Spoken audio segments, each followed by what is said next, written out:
வணக்கம். 1942 உலகம் முழுக்க போர்.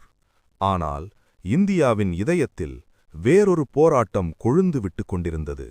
அது சுதந்திரத்திற்கான போராட்டம். ஆகஸ்ட் 8 மும்பை நகரம். ஆயிரக்கணக்கான மக்கள் ஒரு மனிதரை எதிர்பார்த்து அமைதியாக காத்திருந்தார்கள். அவர் மேடைக்கு வந்தார். எளிய வெள்ளை வேட்டி, கையில் ஒரு குச்சி. ஆனால் அவரது கண்களில் ஒரு தீ. அவர் மகாத்மா காந்தி. அவர் மெதுவாக சொன்னார், செய் அல்லது செத்துமடி.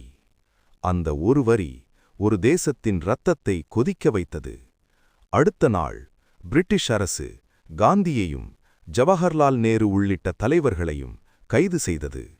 ஆனால் ஒரு தலைவரை கைது செய்யலாம், ஆனால் ஒரு தேசத்தின் உணர்வை கைது செய்ய முடியாது.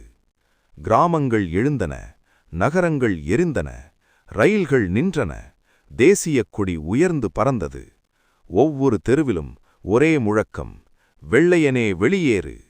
அது ஒரு கோபமல்ல, அது ஒரு தேசத்தின் கண்ணீர், அது ஒரு தலைமுறையின் தியாகம்.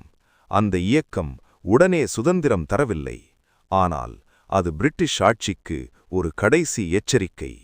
இந்தியா இனி அடிமையில்லை.